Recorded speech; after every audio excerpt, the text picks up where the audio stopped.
ખેડૂત ભાઈઓ, આજના આપણા આ સ્પેશિયલ એપિસોડમાં આપણે આપણી કોઈ પણ ખેતીવાડીની ઉપજની પરિસ્થિતિ અને આપણી કોઈ પણ ખેતીવાડીની ઉપજની બજાર પરિસ્થિતિની ચર્ચા નથી કરતા. આજે આપણે જે ચર્ચા કરીએ છીએ એ ચર્ચા એટલે ફેબ્રુઆરી મહિનાના વીતેલા 3 દિવસ દરમિયાન ઘટેલી ખૂબ મહત્વની બે ઘટનાઓ, એટલે એક આપણું કેન્દ્ર સરકારનું બજેટ અને બીજું યુએસ ભારત ટ્રેડ ડીલ.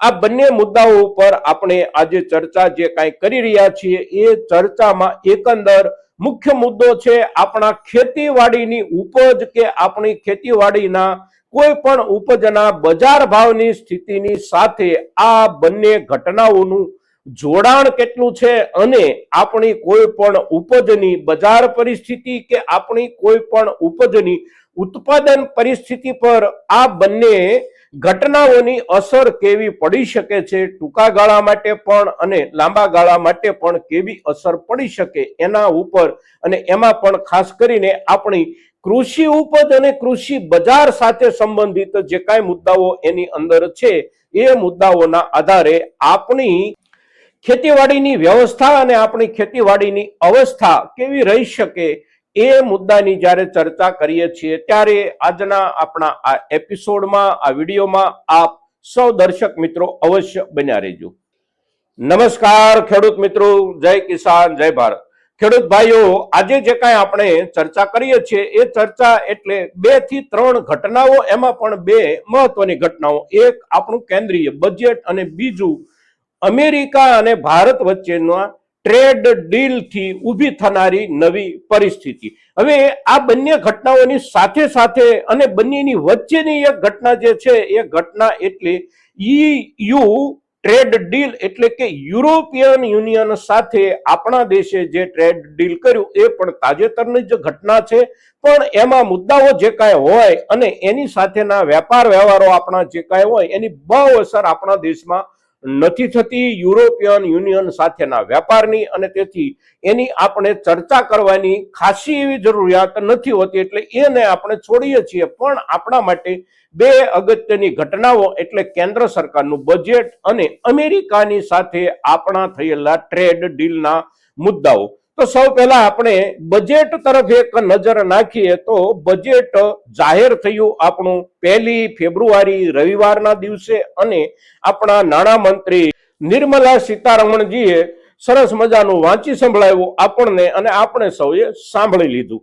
હવે આ વર્ષનું જે બજેટ રજૂ થયું એ બજેટ રજૂ થયા પહેલાના 5 દિવસ આપણે ગણીએ કે મહિનો દાડો ગણીએ, પણ એક અપેક્ષા આપણી હતી કે ગયા વર્ષે બજેટમાં કેન્દ્ર સરકારે એક જાહેરાત આપણા ખેડૂતોની સાથે સીધી જોડાયેલી જે હતી એ કરી હતી, અને એ જાહેરાત હતી આપણને નીચા વ્યાજ દરથી એટલે કે 7% વ્યાજ દરથી મળતા પાક ધિરાણની સીલિંગ જે 3 લાખ રૂપિયાની હતી એ 3 લાખ રૂપિયાની જગ્યાએ 5 લાખ રૂપિયાની મર્યાદા સુધી એ રકમને સરકાર વધારશે એવી જાહેરાત સરકારે ગયા વર્ષના બજેટમાં જે કરી હતી, સંસદમાં જે કરી હતી, નાણાં મંત્રીએ જે કરી હતી એટલે કે ભારત સરકારે જે કરી હતી એ જાહેરાતનો અમલ એ વર્ષ દરમિયાન ન થયો. એટલે હવે આ વર્ષથી કદાચ થાય અને એ જાહેરાત સંબંધી કોઈ નવી વાત આપણા નાણાં મંત્રી બજેટ દરમિયાન કરશે એવી આપણને અપેક્ષા હતી, પણ એમાંથી કશું આવ્યું તો નહીં. પણ એ મુદ્દાની જ ચર્ચા ન આવી, ન તો સંસદમાં આવી કે ન ત્યાર પછી કોઈ જગ્યાએ મીડિયામાં આવી. હવે 1 તારીખે રજૂ થયેલું બજેટ એટલે 1 તારીખે બપોર સુધીમાં બજેટનું વાંચન પતી ગયું. જેમ આપણા લગ્નના કાર્યક્રમમાં માંડવાની નીચે આપણા ગોરદાદા જે લખેલા લગ્ન હોય અને વાંચી સંભળાવે આપણને ફલાણા ફલાણા ભાઈ ફલાણી અટક અને આ તે જે કાંઈ હોય તે એ પ્રમાણે આપણા નાણાં મંત્રી નિર્મલા સીતારમણજીએ એ લગેલા લગ્ન આપણને સૌને વાંચી સંભળાવ્યા, આપણે સૌએ સાંભળ્યા અને સરકાર પક્ષના લોકોએ તાળીઓ પાડી. સરકારની વિરોધના જે કાંઈ લોકો હોય એમણે એમાંથી ટીકાઓ ગોતી અને ટીકાઓ કરી. પણ આપણને બંને તરફથી ટીકાઓ તરફથી આપણે કહીએ તો ટીકા તરફથી અને સરકારના વખાણની દિશા તરફથી કહીએ તો સરકારના વખાણની દિશા તરફથી પણ ખેડૂતો માટે આ વર્ષના બજેટમાં કોઈ પણ મુદ્દો એવો ન આવ્યો કે જે મુદ્દાના આધારે આપણી ઉપજમાં ક્યાંક ફરક પડે, આપણા બજાર ભાવમાં ક્યાંક ફરક પડે, અગર તો આપણી ખેતીવાડીને લગતી કોઈ પણ રોજબરોજની પ્રક્રિયા હોય કે લાંબા ગાળાની પ્રક્રિયા હોય એમાં આપણને કોઈ પણ પ્રકારના રાહતના સૂર મળે, રાહતના સૂર સંભળાય, આવી કોઈ વાત આ વર્ષના બજેટમાં નહોતી. નાણામંત્રીએ ખેતી શબ્દનો ઉપયોગ કરવો પડતો હોય એટલે એમણે ખેતી શબ્દનો ઉપયોગ કર્યો અને ખેતી શબ્દને જોડી દીધો એમણે શી માર્કેટ એટલે મહિલાઓ દ્વારા ચલાવવામાં આવનારા બજારની વાત અને સાથે સાથે AI એટલે કે આર્ટિફિશિયલ ઇન્ટેલિજન્સના આધારે આવનારા સમયમાં એટલે કે વર્ષ 2047 સુધીમાં ખેતીવાડીને કેટલો લાભ થશે અને એ લાભ કરવા માટે સરકાર અત્યારે કેવા કેવા ફેરફારો ખેતી અને AI ની વચ્ચે કરી રહી છે એવી વાત આપણને કરી. એટલે કે આ વર્ષનું બજેટ એટલે વર્ષ 2027 કરતા વધારે એના ઉપર જે કાંઈ અસર હતી એ 2047 ની હતી. એટલે આપણે 2047 સુધી હવે રાહ જોઈશું કે 2047માં આપણને ખેતીના વ્યવસાયને શું શું મળે છે. એટલે આ થઈ બજેટની વાત. હવે આપણે વાત કરીએ અમેરિકા સાથેના આપણા ટ્રેડ ડીલના મુદ્દાની. હવે ટ્રેડ ડીલ જે કાંઈ થયું છે અને થયું હોવાનું જે કાંઈ કહેવાય રહ્યું છે એના ઢોલ નગારા વગાડવાનું ગઈકાલે સવારથી જ શરૂ થઈ ગયું છે દેશમાં. સત્તા પક્ષ તરફથી, સરકાર પક્ષ તરફથી અને સરકારના જે કોઈ મિનિસ્ટરો હોય કેન્દ્ર સરકારના એમાંથી જે કોઈને થોડું ઘણું બોલવા કે લખવાની છૂટ સરકારે આપેલી હોય આ બધા લોકો પોતપોતાની રીતે બોલી રહ્યા છે. અને એમાં આપણા વાણિજ્ય મંત્રી એટલે કે વેપાર મંત્રી પિયુષ ગોયલજી છે એમણે સૌથી લાંબુ ભાષણ કાલે આપ્યું અને એમણે જે ભાષણ આપ્યું એમાં આ ટ્રેડ ડીલમાં આપણા દેશની અંદર શું આવશે ને આપણા દેશમાંથી અમેરિકામાં શું જશે એનો કોઈ પણ ચિતાર એમણે એમના ભાષણમાં આપણને નથી આપ્યો. એમણે માત્ર તાળીઓ પાડી, જોરદાર રીતે પાડી, આપણી બધાની પાસે જોરદાર રીતે તાળીઓ પડાવી કે આખરે આપણે અમેરિકાને અને અમેરિકાના પ્રેસિડેન્ટ ડોનાલ્ડ ટ્રમ્પને ઝુકાડવામાં સફળ રહ્યા છીએ. આખા એમના 22-23 મિનિટના ભાષણમાં એક પણ જગ્યાએ એક પણ વસ્તુનો એવો ઉલ્લેખ નથી કે ભારતમાં અમેરિકાથી શું આવશે અને ભારતથી અમેરિકામાં શું જશે આ ટ્રેડ ડીલ અંતર્ગત. એટલે ટ્રેડ ડીલની જે કાંઈ વિગતો હશે એ વિગતોની માહિતી આપણા સુધી આપણા દેશની સરકારના વાણિજ્ય મંત્રીએ આપણને નથી આપી. આપણા પ્રધાનમંત્રીએ 2-3 વખત જુદી જુદી જગ્યાએ મીડિયા પ્લેટફોર્મ એટલે કે સોશિયલ મીડિયા પ્લેટફોર્મ પર ક્યાંક ટ્વીટ કર્યું હોય કે આ તે જે કાંઈ કર્યું હોય એમાં એમણે અમેરિકાના પ્રમુખના આભાર માન્યા. અમેરિકાના પ્રમુખ સાથે પોતાની જે કાંઈ દોસ્તી વચ્ચે થોડી ઘણી બ્રેક થઈ હોય એ બ્રેક થયા પછી અત્યારે જે લેપિંગ કરવામાં આવ્યું છે ફરી વખત એ લેપિંગના પણ વખાણ કર્યા અને ભારતને ફાયદો થશે અને અમેરિકાને ફાયદો થશે આવા બધા આપણને રાગમાં ગીતો સંભળાવ્યા. હવે અમેરિકા અને ભારત વચ્ચેના આ ટ્રેડ ડીલની મુખ્ય બાબતો શું છે એના ઉપર આપણે એક નજર નાખીએ તો અમેરિકાના કૃષિ સચિવ જે છે બ્રુક રોલિન્સ એટલે કે એ મહિલા છે અને મહિલા સચિવ છે અમેરિકન કૃષિ વિભાગના. આપણે ત્યાં કૃષિ મંત્રી બોલવામાં આવે છે અને અમેરિકામાં કૃષિ સચિવ બોલવામાં આવે છે. એટલે આપણા શિવરાજસિંહ ચૌહાણ જે છે એમને સમકક્ષ ગણાય અમેરિકાના કૃષિ વિભાગના હેડ એટલે કે બ્રુક રોલિન્સ. એટલે બ્રુક રોલિન્સે જે કાંઈ પોતાના સોશિયલ મીડિયા હેન્ડલ પરથી ગઈકાલે જાહેરાતો કરી એ જાહેરાતોમાં એમનું કહેવાનું એવું હતું કે હવે અમેરિકાના ખેડૂતોને બહુ મોટો ફાયદો થશે આ ટ્રેડ ડીલથી.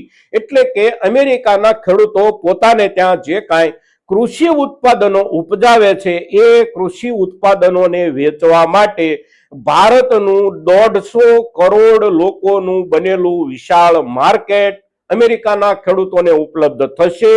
અમેરિકાના ખેડૂતો પોતાની કૃષિ પેદાશ અને પોતાની ડેરી પ્રોડક્ટ જે કાંઈ છે એ ભારતમાં હવે 0 દરથી વેચી શકશે. એટલે કે આ ટ્રેડ ડીલની મુખ્ય બાબત એટલે અમેરિકાથી ભારતમાં કોઈ પણ ઉત્પાદન આવે, પછી એ કૃષિ ઉત્પાદન હોય તો પણ ભલે, ડેરી પ્રોડક્ટ હોય તો પણ ભલે, કોઈ પણ ઇન્ડસ્ટ્રીયલ પ્રોડક્ટ હોય તો પણ ભલે, આ દરેકે દરેક આયાતી ચીજ વસ્તુઓ ભારતમાં જે કાંઈ આવશે એના ઉપર ભારત એક પૈસો પણ ટેરિફ લેશે નહીં. આ પ્રમાણે આ ડીલમાં વ્યવસ્થા છે. એની સામે આપણા દેશમાંથી અમેરિકાની અંદર જે કોઈ ચીજ વસ્તુની નિકાસ થશે એના ઉપર અમેરિકા 18% ટેરિફ વસૂલ કરશે. હવે ટેરિફ 18% જે છે એની તાળીઓ આપણી સરકાર અને સરકાર પક્ષના લોકો પાડી રહ્યા છે અને આપણને જે સંભળાવી રહ્યા છે એ મુદ્દો એ છે કે અમેરિકાની સરકારે 2 વખત દાખલ કરેલા નવા ટેરિફના દર પછી આપણા દેશમાંથી અમેરિકામાં નિકાસ થતી કોઈ પણ ચીજ વસ્તુ પર 50% ટેરિફ જે લેવાતું હતું એ ટેરિફમાં ઘટાડો કરાવડાવીને આપણા વિશ્વગુરુ વડાપ્રધાને એને 18%ના લેવલે લાવી દીધું છે. એટલે કે ટેરિફ ઘટાડવાના મુદ્દે ટ્રમ્પ સાહેબને આપણા વડાપ્રધાને અંગૂઠા પકડાવ્યા છે. હવે સાચી વાત જે છે એ છે કે ટ્રમ્પ સાહેબ અમેરિકાના પ્રેસિડેન્ટ બન્યા ત્યારે ભારતમાંથી અમેરિકામાં જતા કોઈ પણ માલ પર ટેરિફનો દર માત્ર 3.25% હતો અને એ 3.25%ના દરથી ચાલતો ટેરિફ ગયા વર્ષના એટલે કે વર્ષ 2025ના એપ્રિલ મહિના સુધી એ જ પ્રમાણે ચાલ્યો હતો. એપ્રિલ મહિનામાં ટ્રમ્પ સાહેબે એને 25%ના લેવલે પહોંચાડ્યો. ત્યાર પછી ઓગસ્ટમાં બીજા 25% વધારો કરીને 50% કર્યા. એટલે કે હજી માત્ર 10 મહિના પહેલા જ ભારતમાંથી અમેરિકામાં જતા કોઈ પણ માલ પર ટેરિફ રેટ 3.25% હતો, એમાંથી 50 થયો અને 50 માંથી અત્યારના ટ્રેડ ડીલ મુજબ જે 18% થયો એના આપણે ઢોલ નગારા સાંભળીએ છીએ.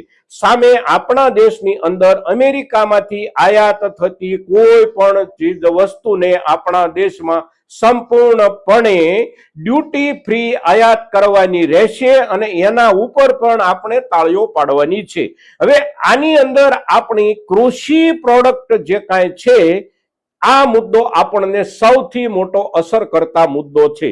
આપણા વિસ્તારની આપણે વાત કરીએ તો અત્યારે આપણે ત્યાં જે રૂ આવી રહ્યું છે એ રૂ પર આયાત ડ્યુટી જાન્યુઆરી મહિનાની 1લી તારીખથી જે કાંઈ 10%ના લેવલે શરૂ થઈ એ 10%ના લેવલ વાળી ડ્યુટી આવનારા દિવસોમાં આપણા દેશની સરહદ પરથી આપણે નાબૂદ કરવાની રહેશે. અત્યારે સરકાર એના ઉપર કોઈ સ્પષ્ટતા કરી રહી નથી, પણ આખરે ટ્રેડ ડીલ જે છે એ એવું છે કે અમેરિકાથી ભારતમાં કોઈ પણ વસ્તુ આવે એને 0%ના લેવલથી ભારતમાં દાખલ કરવાની છે. એટલે એમાં કપાસનું રૂ પણ આવી જાય છે.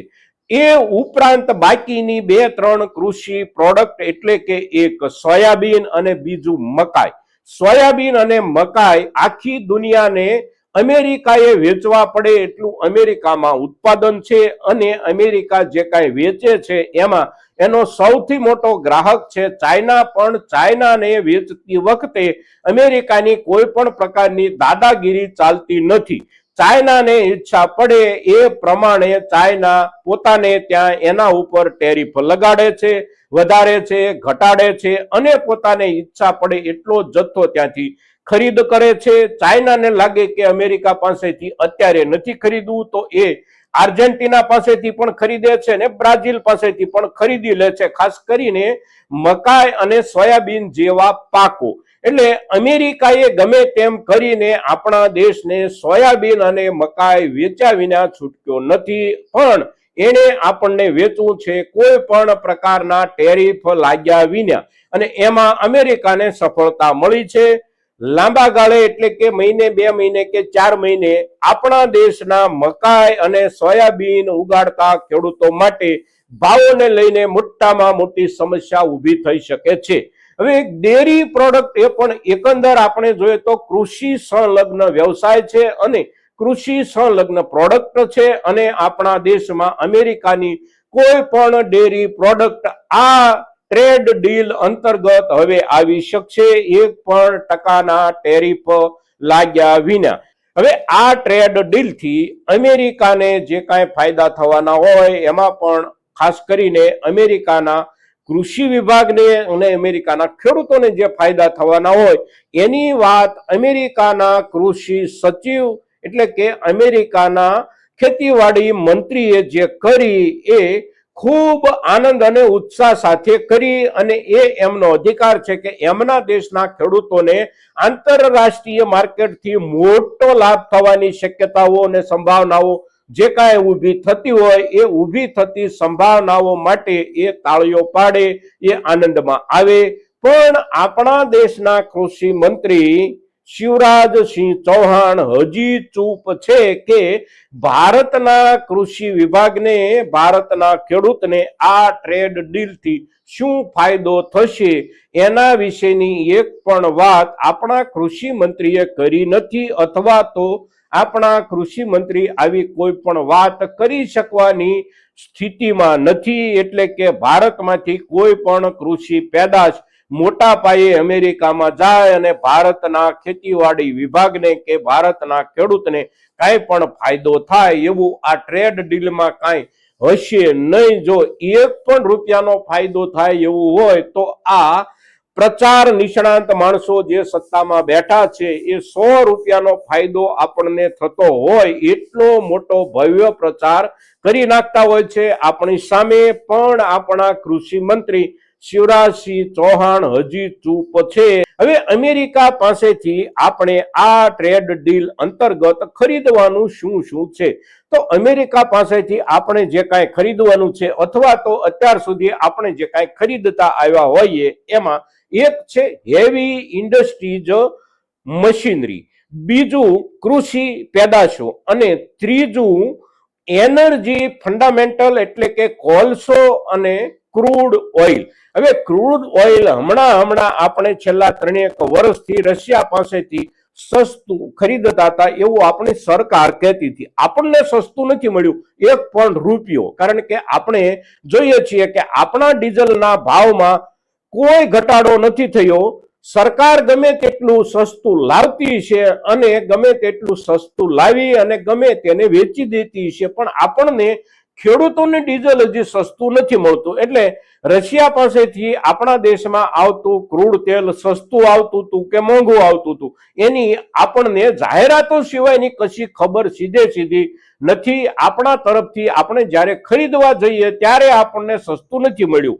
પણ અમેરિકા જે કહી રહ્યું છે અત્યારે એ એવું કહી રહ્યું છે કે ભારતે હવે રશિયાને બદલે અમેરિકા પાસેથી ક્રૂડ ઓઇલ ખરીદવાનું રહેશે. હવે અમેરિકા પાસેથી ક્રૂડ ઓઇલ ખરીદવાનું એટલે કેવી રીતે ખરીદવાનું? તો આપ સૌ જાણો છો કે છેલ્લા મહિનામાં અમેરિકાએ એટલે કે યુએસએ દક્ષિણ અમેરિકા ભૂખંડનો એક દેશ જે વેનેઝુએલા છે એ વેનેઝુએલા દેશ ઉપર પોતાનો સીધો મિલિટરી કબજો કર્યો અને ત્યાં મિલિટરી હુમલો કરી અને ત્યાંના જે પ્રેસિડેન્ટ છે નિકોલસ માદુરો, એ નિકોલસ માદુરોને એમના મહેલમાંથી સીધા અપહરણ કરી અને ઉઠાવી અમેરિકાના પાટનગર ન્યુયોર્કમાં ખેંચી ગયા છે. અને વેનેઝુએલા ઉપર અત્યારે અમેરિકાનો કબજો છે અને વેનેઝુએલાના ભૂભંડારોમાંથી પુષ્કળ માત્રામાં ક્રૂડ ઓઇલ મળે છે અને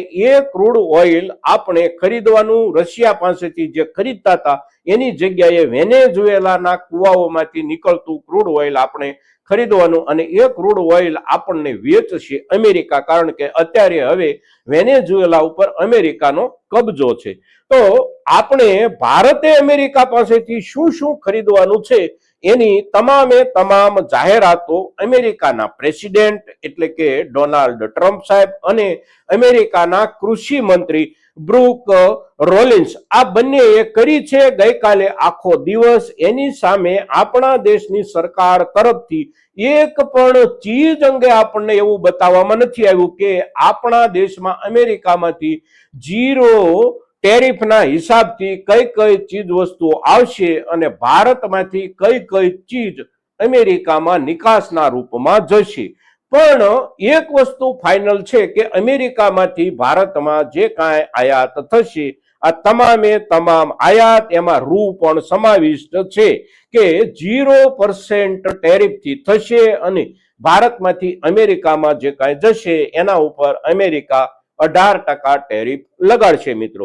તો આ પ્રમાણે આપણી તાજેતરની બંને ઘટનાઓ, એક આપણા દેશની સરકારનું 26-27નું કેન્દ્રીય બજેટ અને આપણા દેશની સરકાર અને અમેરિકાની સરકાર વચ્ચે થયેલા ટ્રેડ ડીલ, આ બંને ઘટનાઓમાંથી ઉભરતી અને ઉપર સપાટી પર આવતી જે કાંઈ અસરો છે એ અસરોની સામાન્ય ચર્ચા આપણે જ્યારે કરી રહ્યા છીએ ત્યારે આપણા ખેડૂત સમુદાય માટે આ ચર્ચા બહુ અગત્યની ચર્ચા છે મિત્રો. કારણ કે આ મુદ્દે સરકારની સાથે જોડાયેલા લોકો અથવા તો સરકાર પક્ષના લોકો ઢોલ નગારા પીટી અને આપણી સામે એક મુદ્દો ખોડી દેવાનો પ્રયાસ કરશે કે આપણા વિશ્વગુરુ વડાપ્રધાને અમેરિકાના પ્રેસિડેન્ટ ડોનાલ્ડ ટ્રમ્પને કમરેથી વાંકા વાળી અને અંગૂઠા પકડાવી દીધા છે. તો સ્પષ્ટ અને સાચી હકીકત જે કાંઈ છે એની જ્યારે આપણે ચર્ચા કરીએ છીએ ત્યારે આ હકીકતો આપણા દરેક ખેડૂત સુધી પહોંચે એ ખૂબ જરૂરી છે અને એને માટે આપ સૌના પ્રયાસોની અપેક્ષા સાથે જય કિસાન, જય ભારત.